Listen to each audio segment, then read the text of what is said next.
O Senhor esteja convosco. Proclamação do Evangelho de Jesus Cristo segundo Marcos.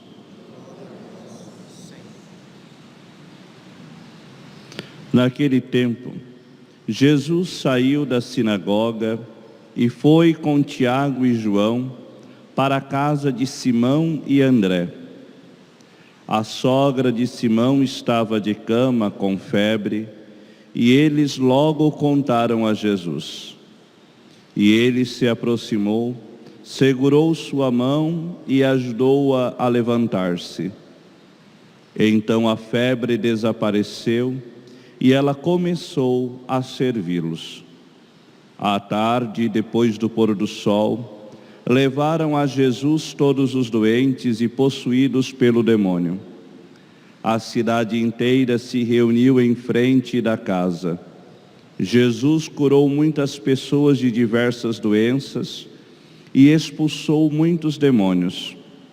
E não deixava que os demônios falassem, pois sabiam quem ele era.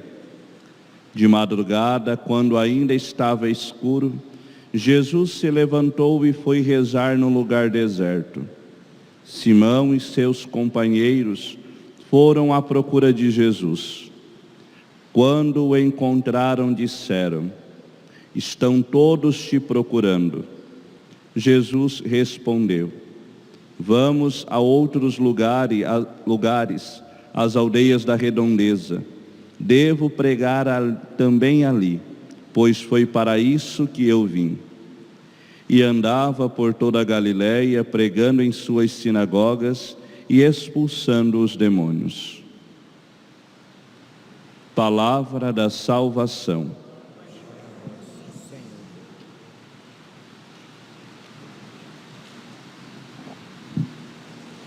Louvado seja nosso Senhor Jesus Cristo.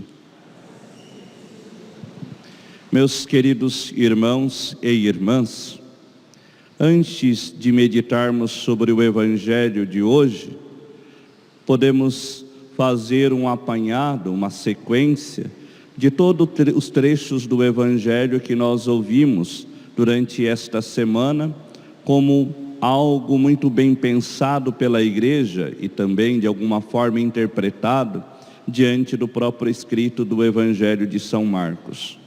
Nós estamos no primeiro capítulo do Evangelho de São Marcos, e se não tivéssemos celebrado a festa do batismo do Senhor na segunda-feira, nós teríamos ouvido no Evangelho Jesus que chama alguns dos seus discípulos, encontram alguns e diz: "Segue-me." Então seria essa a primeira perícope do Evangelho que precisaríamos nos lembrar se tivéssemos escutado durante a semana. Logo depois de ter chamado seus discípulos, Jesus então vai até a sinagoga e encontra aquele homem que estava possuído pelo demônio e faz a expulsão, derrota o demônio naquele homem. E depois vem o trecho do Evangelho que nós acabamos de ouvir. Depois de ter saído da sinagoga, Jesus vai até a casa de Simão e de André e cura a sogra de Pedro. E mais adiante, que será o Evangelho de amanhã, já adiantando o Evangelho de amanhã, Jesus cura um homem paralítico, um homem leproso, melhor dizendo. Cura a doença desse homem. A Igreja, olhando para o Evangelho, essa sequência do Evangelho de São Marcos, ela interpreta de diversas maneiras essas perícopes, esses trechos do Evangelho. Primeiro, mostrando a própria missão de Jesus.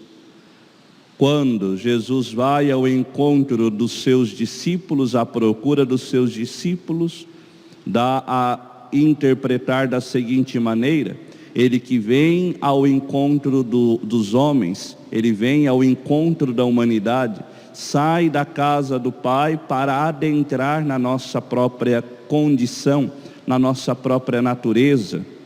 Depois ele vem para nos salvar, para nos redimir, para retirar as consequências daquele antigo pecado.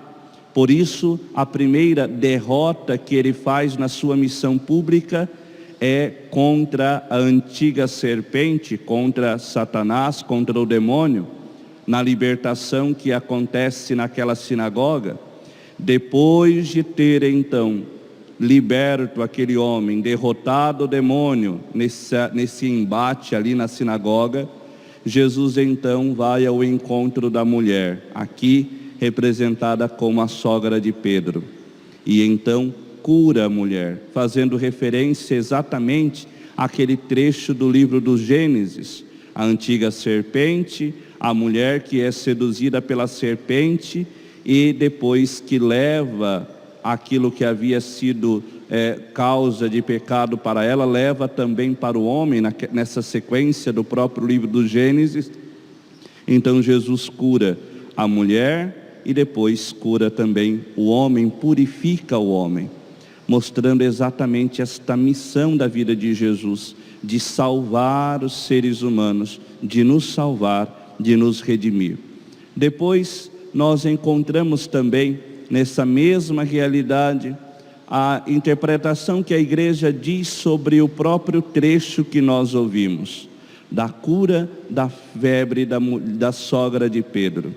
A igreja, os santos padres de forma especial, sempre olhou para esta realidade da doença da sogra de Pedro, comparando com as paixões que estão presentes em nossas almas, e de alguma forma são essas paixões que nos impedem de servir verdadeiramente a Deus e de servir também aqueles que estão ao nosso lado, de cumprir a nossa missão, que nos impede de verdadeiramente estar disponíveis para a vontade de Deus, disponíveis também para o amor com os irmãos que estão ao nosso lado.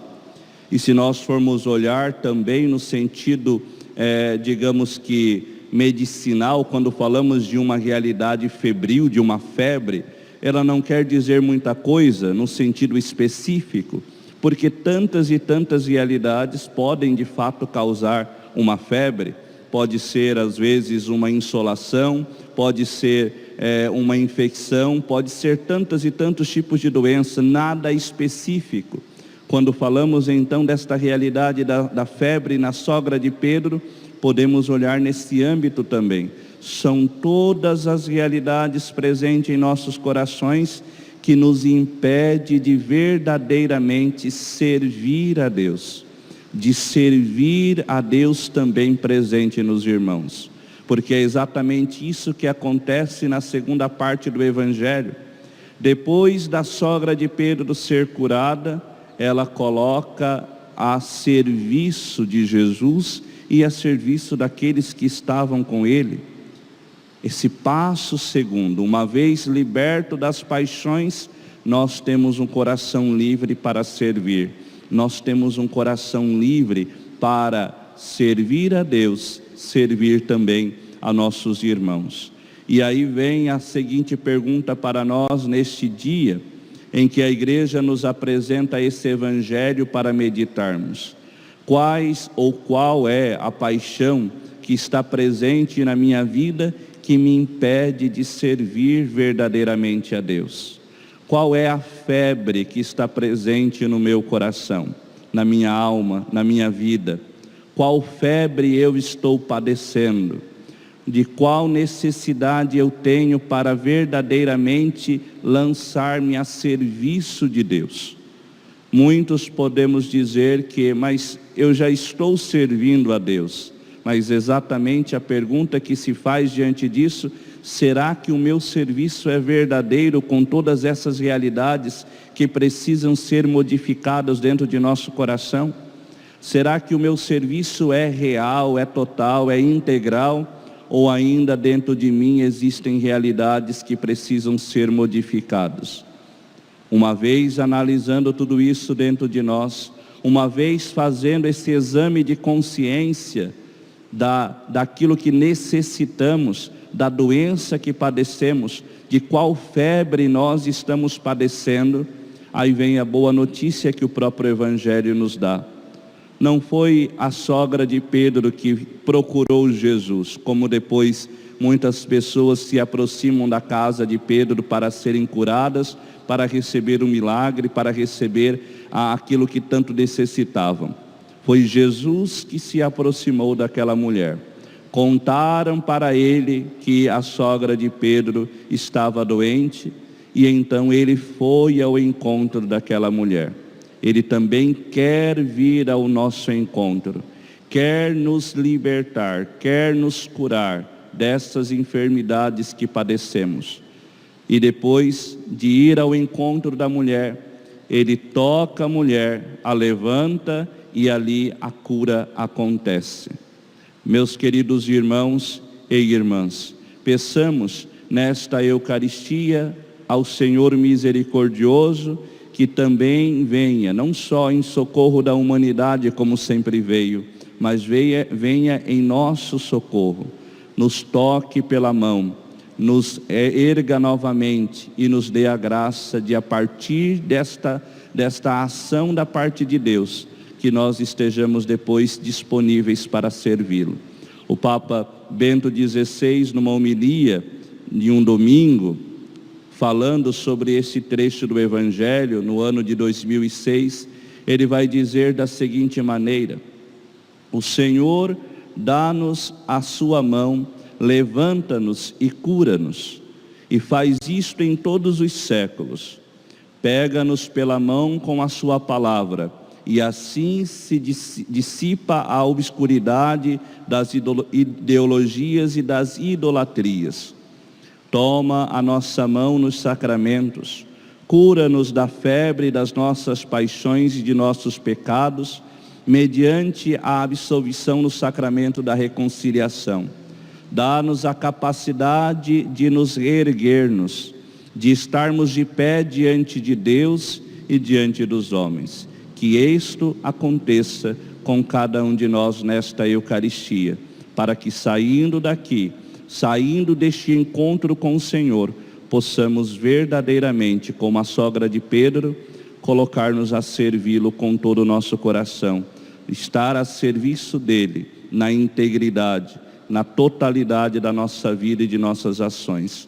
Que a Virgem Maria, ela que serve a Deus e serviu a Deus com todo o seu coração e de forma pura, que ela nos dê também, interceda por nós, para que alcancemos a mesma graça. Louvado seja nosso Senhor Jesus Cristo.